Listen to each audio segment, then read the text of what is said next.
안녕하세요. 오늘 마지막인데 지혜서 하겠습니다. 지혜서 1장 13절부터 15절 읽고 시작하겠습니다. 성부와 성자와 성령의 이름으로 아멘.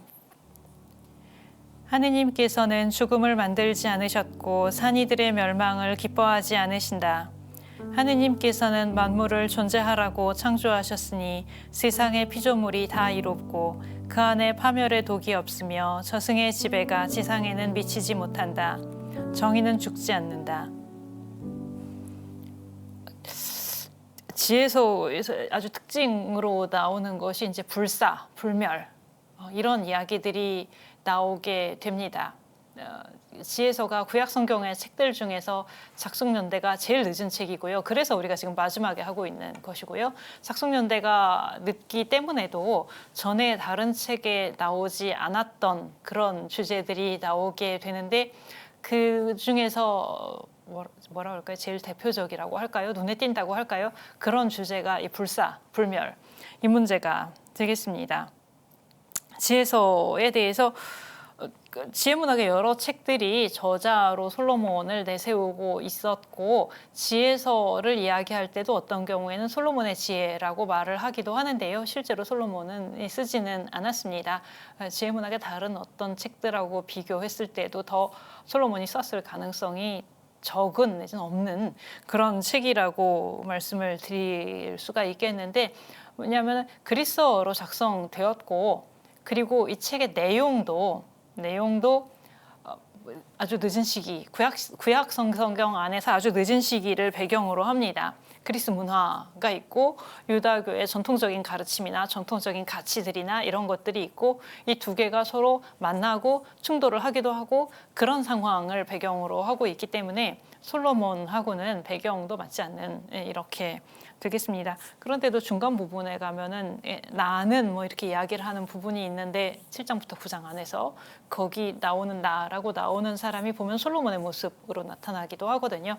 이렇게 솔로몬의 모습을 빌어서 표현한 부분은 있지만 실제로 솔로몬이 쓴 것은 아니고 그리스 문화의 영향이 많이 들어와 있고 구약 성경을 인용을 하거나 사용을 할 때에도 70인역 그리스어 구약 성경을 사용을 하고 있고 보면 그 지혜서를 쓴 사람이 아예 교육을 그리스식으로 다 받은 물론 유다교를 다 알고 있고 유다교 신자이고 성서의 전통도 알고 있지만 그리스식의 교육도 다 받아서 그걸 다 잘 알고 있고 그리스어를 이렇게 외국어로 쓰는 게 아니라 아주 잘 사용하고 있고 그런 모습들이 나타납니다. 작성된 거는 기원전 1세기이고요. 연대에 있어서는 조금 늦게 잡는 사람도 있고 좀 빠르게 잡는 사람도 있는데 뭐 기원전 50년에서 30년 이렇게 사이에서 되게 왔다 갔다 합니다. 이 사람은 유다인이고 책을 쓴 사람이 유다인이고 유다교의 전통적인 가르침들도 잘 알고 있고 충실한 유다교 신자이고 그러면서도 그리스 문화를 다 접해서 알고 있으면서 그 그리스 문화에 접한 자기와 비슷한 내지는 그 문화에 더 물들어 있는 이런 세대를 위해서 책을 썼다고 보시면 되겠습니다. 책을 쓴 것도 이집트의 알렉산드리아에서 썼다고 생각을 하고요. 그러니까 팔레스티나 그 땅에서보다는 외국 땅에 살고 있으면서 외국 문화를 접하고 이런 사람들을 많이 생각하면서 쓴 책이라고 볼 수가 있겠습니다. 그래서 전통적인 유다교의 가르침이라는 것과 그리스 문화 두 개가 이 책 안에서 만나기도 합니다. 근데 여기서 아까 불사불멸 이런 주제가 지혜서에서 중요하게 등장을 한다고 말씀을 드렸는데요. 저번에 마카베오기 학원에서 그 죽은 이들의 부활 이야기할 때 좀 나왔던 이야기이기도 합니다. 우리가 지혜 문학들을 볼 때 잠언이 있었고 그다음에 욥기 코엘렛이 있었고 그다음에 이제 집회서 지혜서 이렇게 있었는데요. 그 집회서하고 마찬가지로 이 지혜서도 하느님이 알려주시는 지혜 여기로 돌아가는 단계에 속합니다. 이게 좀 우리가 했었던 때가 좀 시간이 지나갔죠. 지혜문학의 원래 특징은 지혜문학의 고유한 특징은 계시에서 시작하지 않고 인간이 자기 이성으로 세상의 질서를 파악해 보려고 하는 것이었고요. 세상에서 반복되는 법칙 같은 것을 질서를 파악을 하고 그래서 어떤 가르침을 터득하고 인간적인 방법이 많이 사용되고요. 그래서 그거를 전달해주는 잠언 같은 경우에 뭐 게으른 사람은 어떻게 되고 의인은 어떻게 되고 악인은 어떻게 되고 이거를 관찰을 해서 전달을 해주는 것이었다가 그러다가 이제 욥기 코엘렛에 가서는 잠언에서 이야기했던 것에 의문을 품게 되고 한편으로는 인과응보가 그렇게 이루어지는가? 현세에서 특히 현세에서 인과응보가 다 이루어지는가에서 그렇지 않은 경우들도 있다. 전통적인 지혜에 대한 이의제기 그런 것들이 있었고 이와 더불어서 인간 지혜의 한계라는 문제가 나타났었죠. 인간이 세상을 관찰해서 그렇게 다 알 수 있는 것이 아니고 인간이 알 수 없는 것들이 많이 있다. 욥기에서 그 문제가 크게 이제 부각이 됐었는데 그러면서 인간 지혜가 한계에 부딪혔었죠.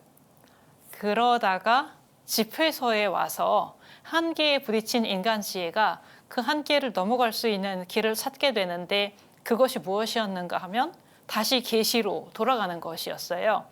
인간이 자기 머리로 세상을 관찰해서 알 수 있는 것이 여기까지라면 그 이상은 알 수가 없는데 내가 알지 못하는 것을 하느님은 알고 계시고 이거 제가 욥기 코엘렛 할 때만 강조했었던 주제였어요.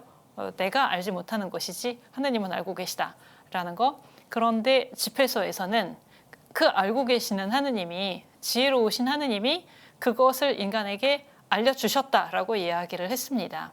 집회서 24장에 중요하게 나왔었는데 그러니까 하느님이 인간이 자기 머리로만 알 수 있는 것이 아닌 그 이상의 것들을 하느님이 알고 계시면서 계시를 통해서 인간들에게 알려주셨다. 집회서에서는 율법을 통해서 알려주셨다라는 것이 많이 강조가 됐었던 것이죠. 지혜서에서도 이런 모습이 나타납니다. 7장, 8장, 9장에서 솔로몬이 등장을 하는데 물론 실제로 솔로몬이 쓴 것이 아니고 솔로몬이라는 그 사람을 이렇게 등장을 시켜서 주인공으로 등장을 시켜서 그의 입을 빌어서 말을 하게 되어 있는데 거기서 솔로몬이 이야기하는 게 자기도 태어날 때에는 다른 사람들하고 다른 게 없었다는 거예요. 솔로몬이라고 해서 이스라엘 역사에서 지혜를 대표하는 인물이지만 태어날 때부터 이 사람은 지혜를 가지고 있었느냐? 말하자면 이 사람이 특별히 머리가 좋아서 지혜로웠느냐? 아까 지혜문학의 원래 특징은 인간이 자기 이성으로 세상을 관찰하는 것이었잖아요. 그러면 솔로몬이 지혜로웠다는 것은 그 사람은 머리가 더 좋아서 더 많은 지혜를 알았다는 것인가? 그게 아니라고 말을 합니다. 솔로몬이 내가 태어날 땐 다른 사람들과 마찬가지였다고. 그런데 기도를 올려서 지혜를 받았다라고 말을 합니다. 지혜를 받은 거예요. 내가 내 머리로 열심히 노력을 해가지고 세상을 관찰해가지고 지혜를 찾아낸 게 아니라 그 지혜를 하느님으로부터 받았다. 이 측면이 여기서 다시 강조됩니다.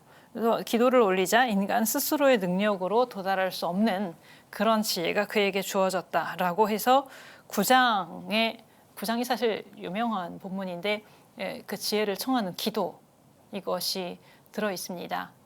좀 앞뒤를 생각해 보시면 지혜서에 왜 지혜를 청하는 기도가 있을까?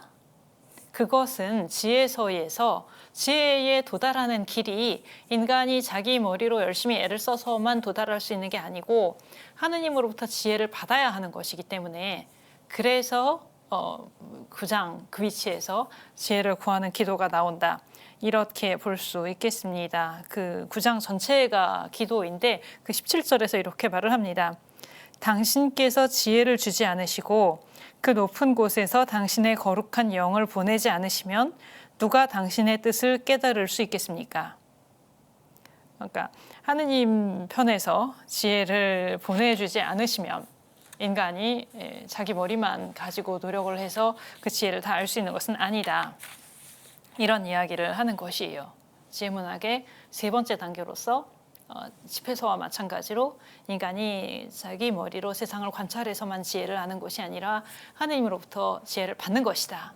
그게 이제 지혜문학의 단계들 중에서 볼 수 있는 것이고 다른 한편으로는 이제 인과응보 문제로 다시 갔을 때 현세에서의 인과응보가 안 되고 그것 때문에 그것 때문에 욥기 코헬렛에서는 뭐라 그럴까요? 인간 지혜의 한계에 부딪히는 그런 한 요인이 되기도 했었고, 코헬렛 같은 경우에는 죽음이라는 것이 넘어설 수 없는 벽이었고 이랬었는데, 지혜서에서는 불멸을 이야기하면서 불사, 불멸 이런 것을 이야기하게 되면서 다시 인과응보 문제에 대해서 답이 주어지게 됩니다.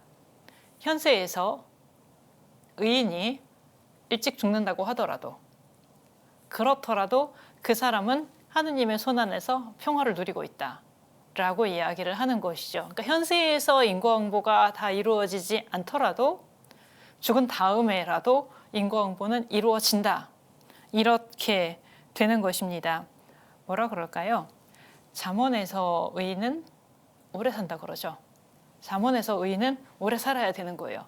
물론 그렇지 않은 경우들이 좀 있긴 하지만, 좀 있는 게 아니라 있지만, 잠언에서는 그게 이루어지는 경우에 이제 주로 집중을 하면서 잠언에서 의인은 오래 산다예요.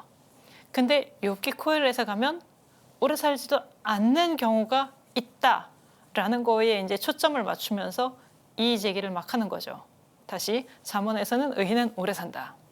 욥기 코헬렛에서는 그렇지 않은 경우도 있는데 이게 이해가 안 된다, 이렇게 되는 것인데, 지혜서에 가면, 집회서는 그런 문제를 별로 안 다루고요. 지혜서에 가면 의인이 오래 살지 않아도 그 사람은 죽은 다음에라도 그 의로움에 대한 가품이 다 있기 때문에 사실 일찍 죽어도 괜찮다. 괜찮다가 아니라 뭐라고 이야기를 하냐면 악인으로 오래 사는 것보다 의인으로 일찍 죽는 것이 낫다, 이렇게 됩니다. 지혜서 3장 4장에서. 그러니까 뭐 잠언이나 욥기나 코헬렛 같은 데서는 나오지 않던 이야기가 나오는 것이지요. 그러니까 의인으로 일찍 죽어서 내세에서 복을 누리는 것이, 악인으로 오래 살지만 그 사람은 죽은 다음에가 이제 멸망이기 때문에 의인으로 일찍 죽는 편이 악인으로 오래 사는 편보다 낫다, 이런 이야기가 지혜서에서 나오게 되고, 지혜서 3장에 아마 많이 들어보셨을 거예요. 어리석은 사람들의 눈에는 의인들이 죽은 것 같이 보이지만 그들의 영혼은 하느님의 손안에 있다. 장례 때나 뭐 이런 때 많이 나오는 독서이기도 합니다. 그래서 이렇게 불멸이라는 거를 이야기를 하는데, 사실은 그 불멸 이런 단어나 개념은 그리스 문화를 접하면서 들어온 단어이기는 한데, 근데 지혜서에서 그 불멸을 이야기하는 근거가 뭐냐라고 했을 때에는 창세기로 돌아갑니다.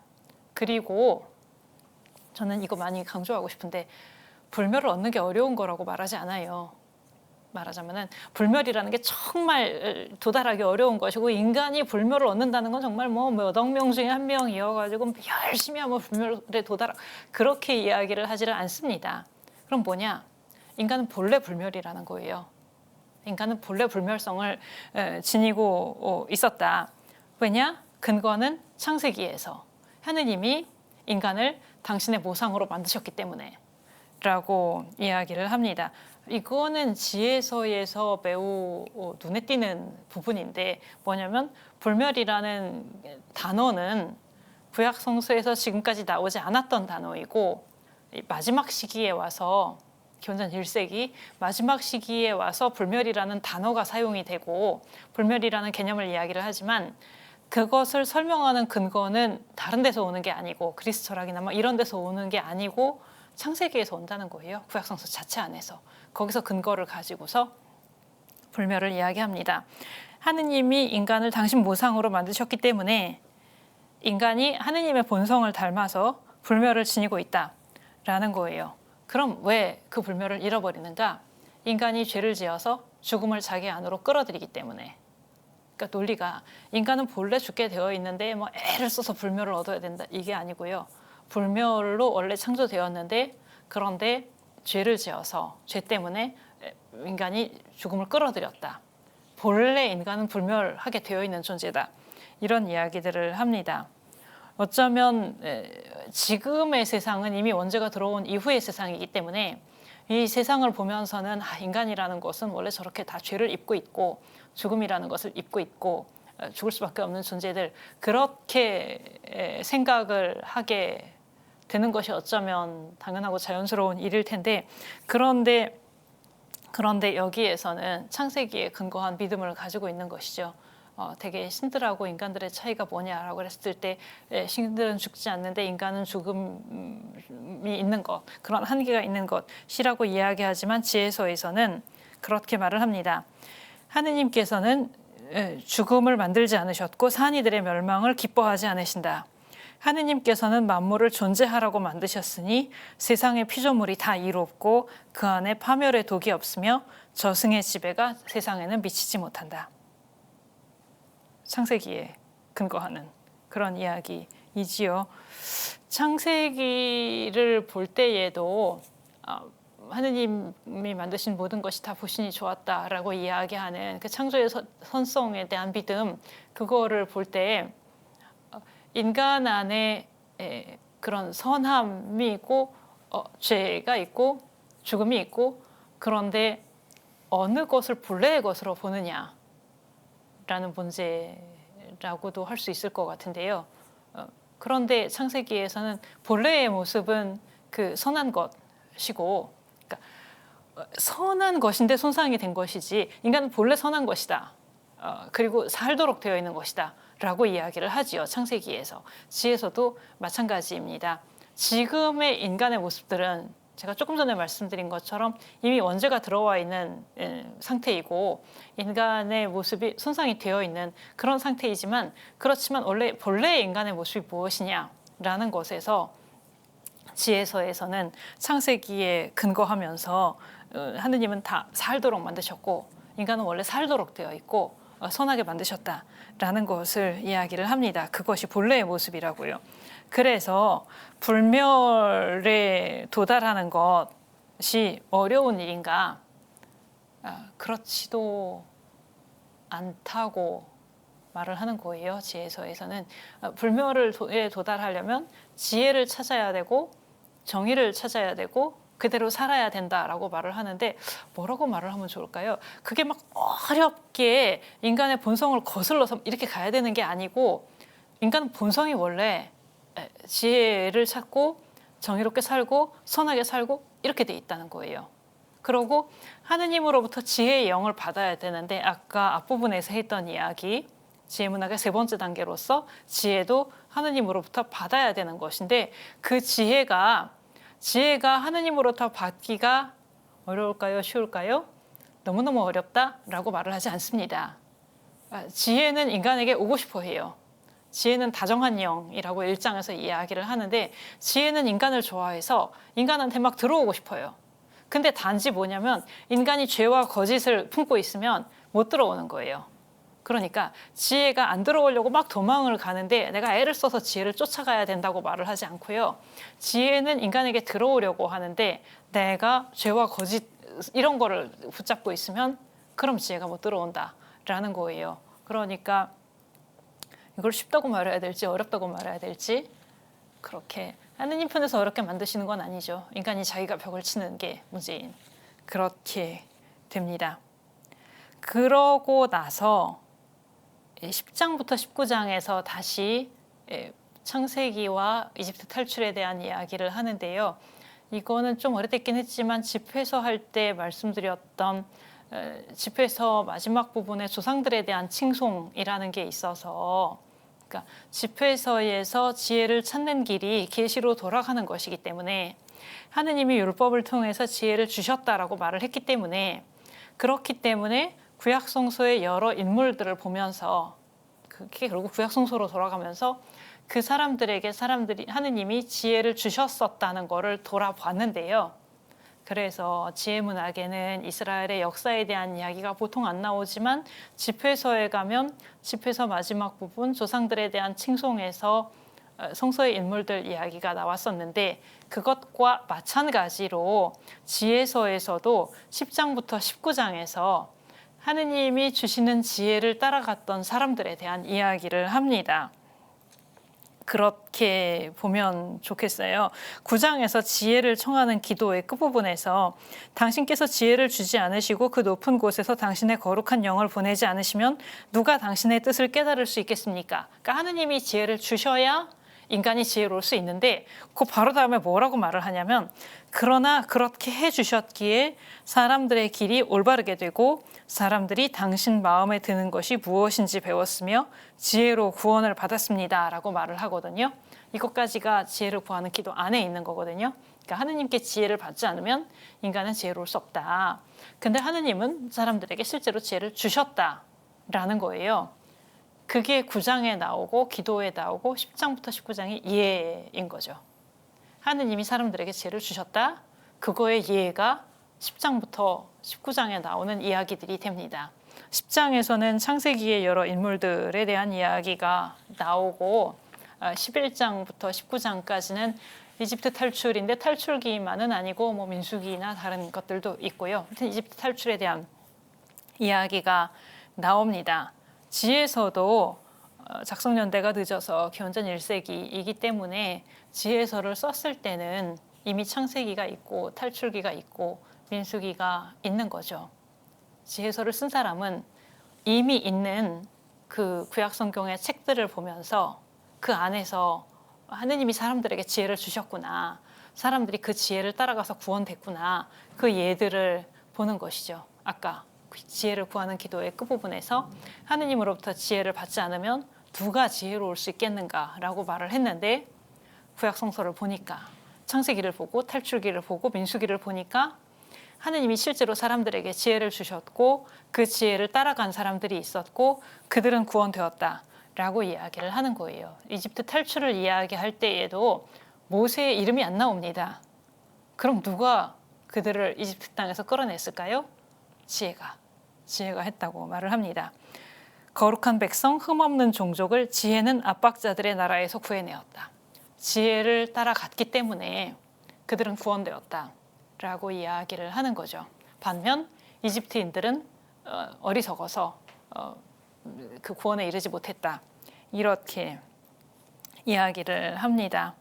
그러니까 맨 처음에 지혜서에서 지혜를 찾으면 불멸에 이른다 라고 이야기를 했고 그 다음에 솔로몬의 입을 빌어서 그 지혜를 하느님으로부터 받아야 한다 라는 이야기를 했고 그런데 10장부터 19장에서는 그 예를 보여주면서 지혜를 따라가면 이렇게 구원에 이르게 된다 라고 말을 하는 그런 것이 되겠습니다.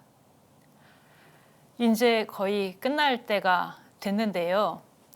글쎄요, 구약 종주를 우리가 64회에 걸쳐서 했는데 이것을 한번 다 보면 구약 성서를 다 아는 것인가? 그건 아니죠.